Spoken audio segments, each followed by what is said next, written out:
So as you can see here, I've blocked in the hair with black and a little tiny bit of star blue. So I'm going to start building up the first highlights by adding about a 50-50 mix of star blue and black. And we want to paint this almost like NMM. So we want to paint flashes of light through the hair. And the way we're going to do this, we're going to paint bands. So the light usually catches hair in sort of straightish bands across the hair. Alright, so we're trying to simulate sort of black hair here, but I also want it to look a bit, because I'm sort of picturing her in the moonlight, so I want this blue look on the hair to really show through.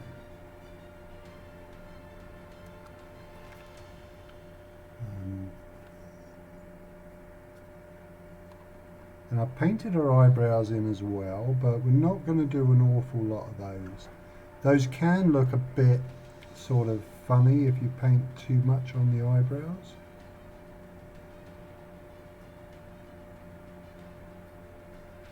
So here you see through the centre of the head and working its way back, I've got this band of light that we're building up. And we're going to build this just a little bit shorter on this side because it's more what I would call in shadow.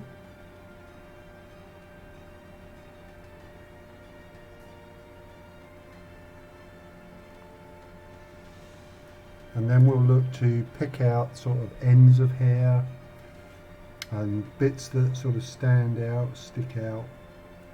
So I'm going to paint this front part of the hair. Because I want this edge to have a little bit of blue in it.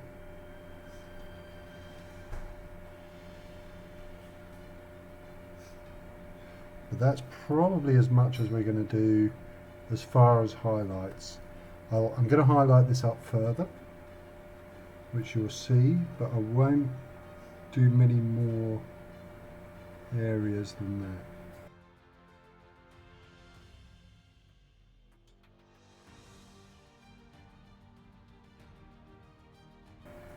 So that's probably about it. Okay, so the next mix we've got, this is pretty much 90% star blue now that I've added to it. So it's going to be a little bit lighter, and all we're going to paint is just a smaller band near the top of the head.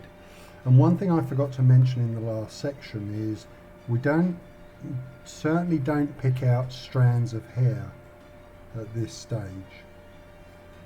You know, there's still going to be light even in the shadow areas. But we don't do strands until we get to the very last part. So at the moment we just want to try and get these bands of light going through the hair. And it's better to, for me, I find it's better to over highlight with this sort of thing when I want to do hair, or a lot of things really. And then I find I can just, if it looks too bright, too stark, it's much easier then to go in with glazes and knock those highlights back than trying to sort of add brighter values at the end. Again, all we're doing here is, like I said earlier, this is a common thing when I paint. I will add layers of colour, and the paint's quite thin at this stage. And then if I find that it's not bright enough, I'll just literally go in with more layers to add more opacity. Okay, another highlight now, and I'm adding pale yellow into this to add a lot more value light to this. this is the stage now. This is when I'll start maybe picking out what we might call more individual strands of hair, maybe. But we're going to be painting a lot less now. And leaving a bit more of the shadow colour showing through. Again, we're just making this area smaller and smaller.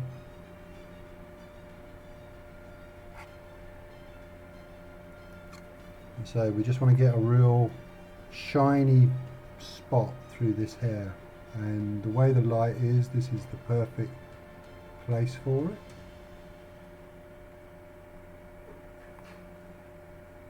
Which is, she's looking sort of face onto the light, so her parting's in the centre, so it'll work very well. And we'll end up getting a nice bright highlight on the top. Okay, another highlight now, so it's going to be very small this time, and we've just added even more pale yellow. So now we're just trying to get a very small section through the centre of this hair, and it's going to hopefully look like the hair is in the moonlight, but it's going to be represented as black. But this blue is going to really work with the environment. So there we go. Probably not going to go any more than that, because I think that's pretty cool.